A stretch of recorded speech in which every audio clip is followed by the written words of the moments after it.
Somewhere in your life, you signed a contract, except you never held the pen. You agreed to be strong, to carry what wasn't yours, to hold everyone together while you quietly came apart. If your chest just got tight, that's not a coincidence. That's recognition. Stay with me.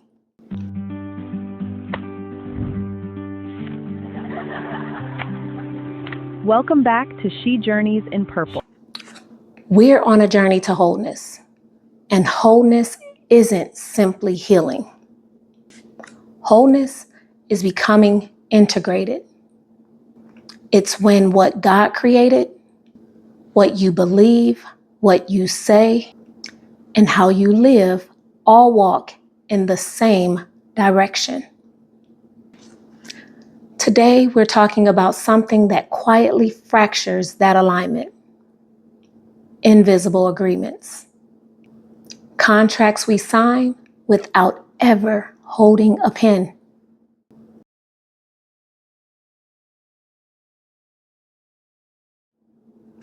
You're the one people call when things fall apart. You've got the answers, the plan, the calm voice in the group chat at 1 a.m.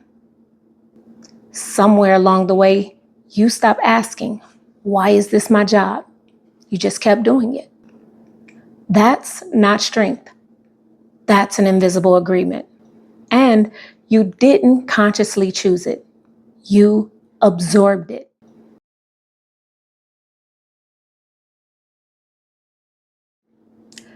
I was sitting with my child, talking through some basic life planning.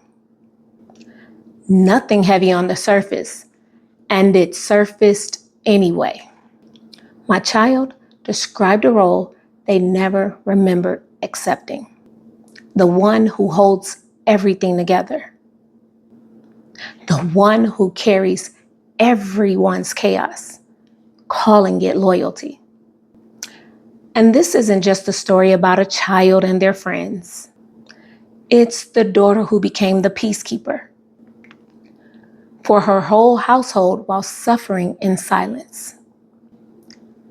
The husband drowning in debt while still being everyone's safety net. The employee who can't take a sick day because the department leans on them, even though they haven't slept in months. The mother who's running on empty, who still gets the midnight call.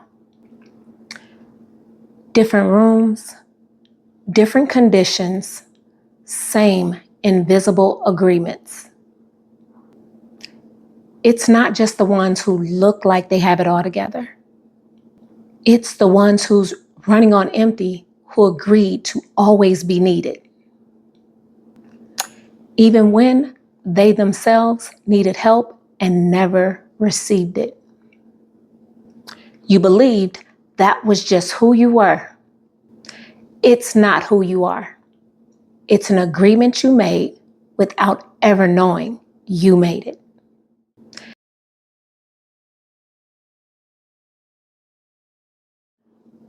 Invisible agreements sound like, I must always be strong.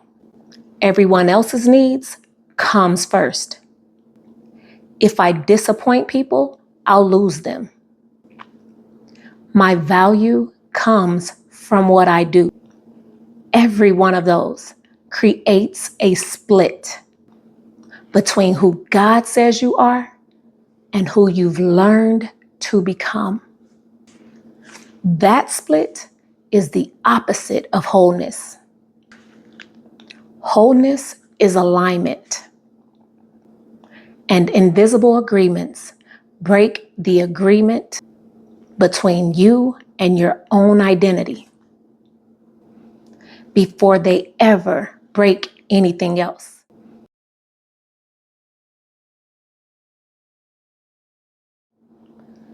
The breakthrough isn't you've made an invisible agreement. The breakthrough is you've been living from an agreement that is competing with your identity. That's why you're exhausted. That's why you feel disconnected, even when life feels fine. Part of you is trying to become whole, and another part of you is trying to honor an agreement that was never yours to hold. And part of you is still honoring an agreement that was never yours to keep.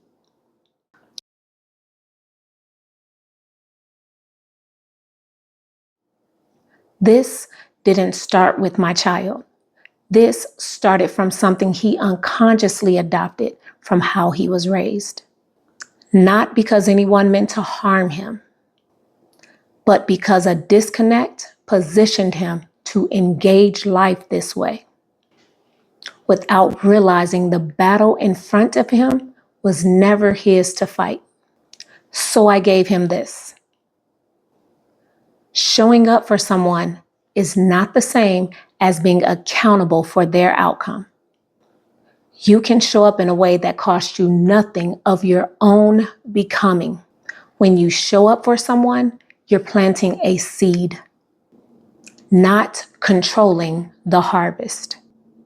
You water if you're led to, but the blossoming was never your assignment.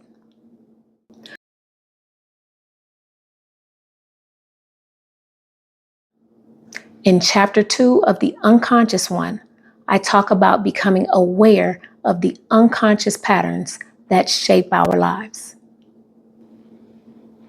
We can't heal what we can't see, and we can't become whole while living from beliefs we never intentionally chose.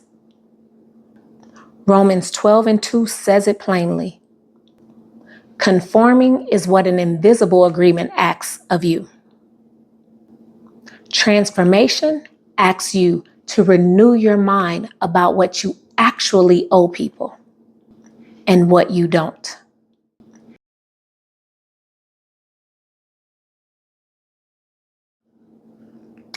Every invisible agreement costs us a piece of ourselves, a piece of our peace, our purpose, our identity, our joy.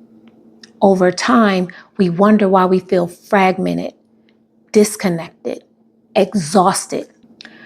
The answer isn't always that life broke us. Sometimes it's because we've been honoring agreements that slowly pulled us away from who God created us to be. Because wholeness is not finding yourself, it's returning to yourself. Wholeness begins the moment we become aware enough to ask, is this truly mine to carry? Because every agreement that you release that God never gave you makes room for another piece of you to come home. Next week, part 2. The new agreements, rooted in grace, not guilt. And subscribe so you're here every Sunday. And remember, we pray, we forgive, we rise, we are all